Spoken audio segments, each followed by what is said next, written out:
Today we will see in detail the partial wave analysis to solve the scattering problem. I have separated this into two parts. Today we are going to see part one. So far we have seen only the approximate method to solve the scattering problem like Born approximation, where the interaction between the projectile particle and the scattering potential V of R is small compared with the energy of the incident wave. So we are going to find the generalized solution using the partial wave method. This method used to calculate the scattering cross-section without placing any limitation on the strength of the potential V of R. It is a technique for solving scattering problem by decomposing the each wave into its constituent angular momentum component. That is, we are collecting the wave which are having same angular momentum, and we are solving it using the boundary condition. So here there is no limitation in the strength of the potential. The scattering problem can be explained using this simple diagram. I have not drawn to the scale. The inner circle, in fact, in three dimensions, spherical shape. So inner sphere, where you have non-zero potential, which I have shown in the yellow shadow. This region you have non-zero potential, and outer circle you have that is called the intermediate region where the potential is zero. Away from this, you have the radiation zone in which the K into R is very much greater than 1. Since this is the small sphere, this is a scattering region which is a small sphere. Then the potential to be spherically symmetry as it is a very small sphere. And the angular momentum of the incident particle in the scattering region will therefore be conserved. The angular momentum of the incident particle will be conserved. A particle scattering from the central potential will have same angular momentum before and after the collision. The most general solution of the Schrodinger wave equation is particularly in spherical polar coordinate e power ikr. This is the Schrodinger plane wave equation e power ikr. In Cartesian coordinate, it is e power ikr.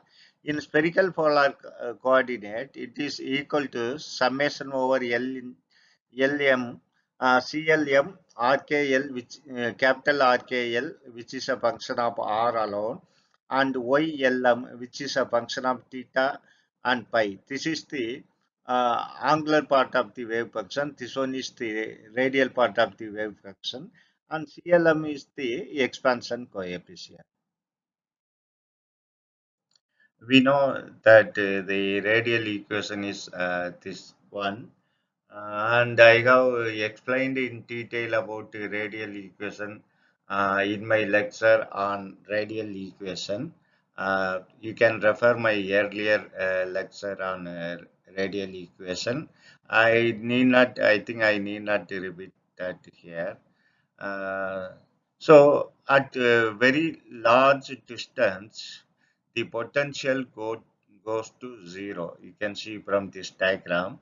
I have divided it into three portions. One is the yellow shaded one is the scattering region, and the outer circle is intermediate region, and the above the outer circle, it is the radiation zone where K into R is very much greater than 1. So at very large R, the potential goes to 0 and the centrifugal contribution is negligible. Here the second term is the centrifugal contribution and the third one is the potential term. So both the second and third term will cancel out because second one is negligible, third one is 0. So this equation will become T2u over Tr2, which is approximately equal to minus k squared u. The general solution for this one is u of r is equal to a e power ikr plus p e power minus ikr. So the solution for outer region, that is region 3, is u of r a e power ikr plus p e power minus ikr. Here, this first term represents the outgoing spherical wave, and second one is the incoming one. For scattered wave, we evidently want P to be 0, this to be 0, because we are dealing only with the outgoing wave. At very large R, that is E of R will become, because at very large R, we are assumed that it is 0. It is 0 because at R is infinite, this term will get cancelled. So U of R, which is equal to R into capital R of R. The reason for replacing R by U of R, I have explained in my previous lecture on radial equation. So you can refer that one, which is approximately equal to e power ikr. Here I have taken a as 1. Hence, the radial part of the wave function will become r of r is approximately equal to e power ikr over r. Just now, we have seen the solution outside the outer circle, that is in the radiation zone where K into R is very much greater than 1. Now we will see the solution at the intermediate range and at the boundary more specifically. So uh, let us say this, your wave is traveling along z direction. So the plane wave equation is E I K Z, and this is this solid circle is the scatterer. So uh, this is the scattering act as a scattering center at the intermediate stage, at the as well as at the boundary. This equation will become, the third term will become 0 because potential is 0 at the intermediate stage. So this will become 0. So the Schrodinger wave equation will become T2u over Tr2 minus L into L plus 1 over R squared u, which is equal to EU. Uh, so here, since this potential is localized, this equation you can notice that, I like to notice that important point, it is independent of the potential. We are not worried about the strength of the potential. Only thing is we have taken this is localized one. The general solution for this type of equation is a linear combination of spherical Bessel function. That is u of r is equal to a r jl, which is a function of kr plus p into r nl, which is a function of kr. Here, JL is the Bessel function of first kind, NL is the Bessel function of second kind. JL is represented as a sine function, NL is represented as a cosine function. Uh, for our current example, neither JL nor NL represents an outgoing or incoming wave. Actually, we need a wave in the form of linear combination of e power ikr and e power minus ikr, which are known as spherical Henkel function. That is linear combination of these two function is called spherical Hankel function. We will see now. There are two type of spherical Hankel function. Hutchel1, which represents the Hankel function of kind 1, is equal to JL of x plus INL of x. Similarly, the Bessel function of kind 2 represented as HL2, which is a function of x, is equal to JLX minus INLX. Uh, Here, if we take the asymptotic behavior, you know very well what is asymptotic behavior. For asymptotic behavior, we need that k into r must be very much greater than 1. So in this case, the spherical Henkel function of kind 1 is equal to is represented by this equation, that is minus I power L plus 1 e power I kr divided by kr, which represents the outgoing wave. Similarly, the Henkel function of type 2 is represented by I power L plus 1 e power minus I kr over kr, which represents the incoming wave. So now we are particular about the outgoing wave, that is the Henkel function of first kind. At large R, uh, Henkel function of kind 1, that is Hutchel1 of Kr, goes like e power ikr over Kr, whereas the Henkel function of kind 2 goes like e power minus ikr over Kr.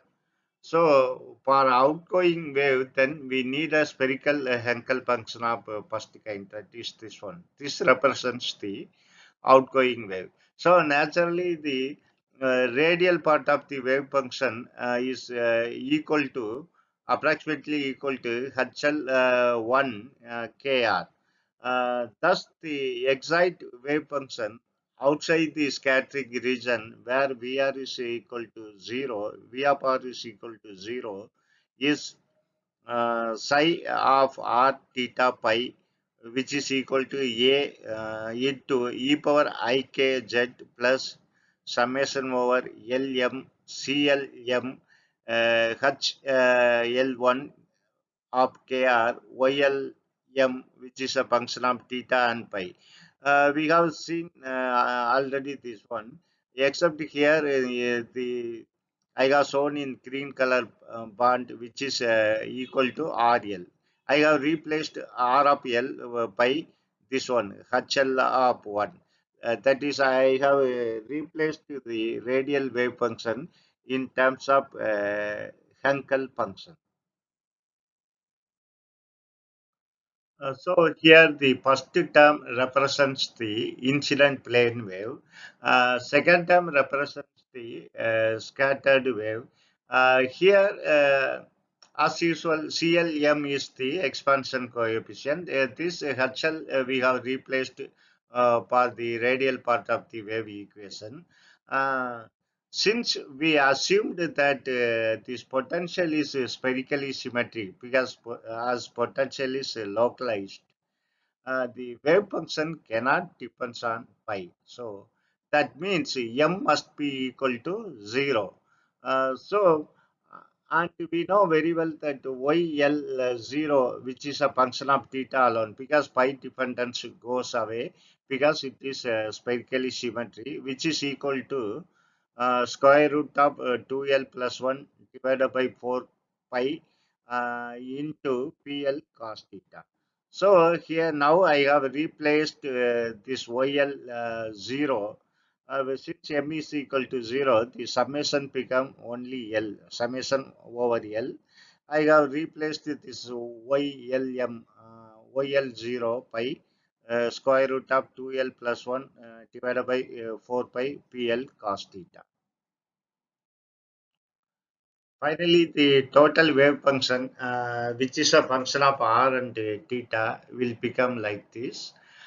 Here, it is customary to redefine the expansion coefficient CL0 because we have taken m is equal to 0, which is equal to I power L plus 1 k into square root of 4 pi 2L plus 1 AL, where AL is called Lth partial wave amplitude. Since waves with the different values of the angular orbital angular momentum are referred to as partial wave. So this is the key parameter why we are calling this as a partial wave analysis. So just you substitute, you replace CL0 by this term, that is k I have taken out of the summation. K summation over L, IL plus 1 square root of 4 pi 2L plus 1 AL, and this Hegel function, and this term square root of 2L plus 1 divided by 4 pi PL cos theta. Finally, we arrived with this expression. Uh, if you see the expression carefully, we can simplify this expression, that is summation over L. Here you have square root of 4 pi. Here in the denominator you have square root of 4 pi, which will get cancelled. And I have shown in the yellow highlight, that is square root of 2L plus 1. Here also square root of 2L plus 1, which will become 2L plus 1. This is the 2L plus 1, and this term I have taken as it is, that is I power L plus 1, I have taken I power L plus 1. And of course, this one is a HL1, which is a function of KR, and this PL cos theta I have taken as it is. Already there is a 1K. Uh, and just 2 minutes back, we have seen that for a very large R, the Hankel function goes like minus I power L plus 1 into e power I kr divided by kr. So you replace this Hankel function by minus I power L plus 1 e power I kr over kr pl cos theta. That is just I have replaced the Hankel function by this one. Finally, we arrived with this expression. Uh, I want to simplify this expression further. You see here 1k in the numerator outside the summation, and here 1k in the denominator, which I have shown by yellow highlight. So both will get cancelled. Similarly, I power, if you multiply the I power L plus 1 into minus I power L plus 1, that is I have shown in green color shading. This will become, if you multiply these two, this will become 1 for all value of L. That is more important. For all value of L, this will become naturally 1. So this K also get cancelled. So you will get the remaining term 2L plus 1 AL PL cos theta e power IKR over R. So we have already found that the total wave function for the scattered wave is equal to e power a into e power ikz. This is the incident plane wave, and this is the outgoing scattered wave, that is which is equal to f of theta e power ikr over r. If we compare these two equations, then e power ikr I have shown in the red color band. So remaining term will be that is f of theta. So f of theta is nothing but uh, this term, that is 2L plus 1 into AL PL cos theta. So this is the f of theta. By comparing both, you will get f of theta is equal to this one. So this is equal to f of theta. That's what I have written here. F of theta is equal to 2L summation over L 2L plus 1 AL into PL cos theta. We know that the differential scattering cross section T sigma over T omega is equal to modulus f theta squared, f of theta squared. Here f of theta is a scattering amplitude, so this can be written as f of theta into f star of theta. F of theta I have mentioned in the red color band here, 2L plus 1 AL PL cos theta, and f star theta is shown in the black color band, that is 2L prime plus 1 star, that is complex number, AL prime star, and PL prime cos theta. After integrating the differential cross section and using the orthonormality condition for Legendre polynomial, that is this two term, that is integral PL of x into PL prime of x dx is equal to 2 over 2L plus 1 delta L L prime. Here this is the Kronecker delta. This is one only when L is equal to L prime. So the summation over L and summation over L prime will become just summation over L. And here, since L is a real number, so 2L plus 1 into 2L plus 1 complex will become 2L plus 1 squared in the numerator. In the denominator, you have here 2L plus 1, which will get cancelled. Simply, you will get 2L plus 1.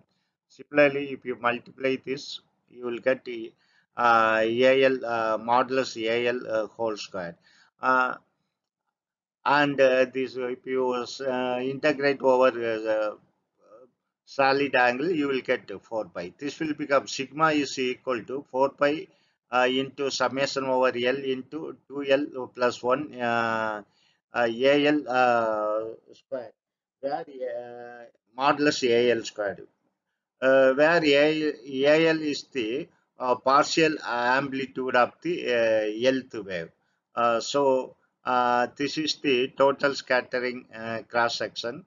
Here, you remember that we have taken only the scattering part of the wave function.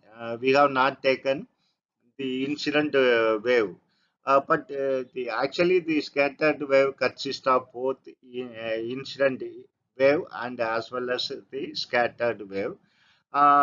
We will see in the next lecture what will happen if you take the instant wave also.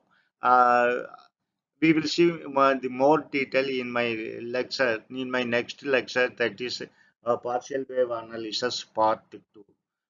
Thank you very much for watching my video and supporting me continuously. Thank you.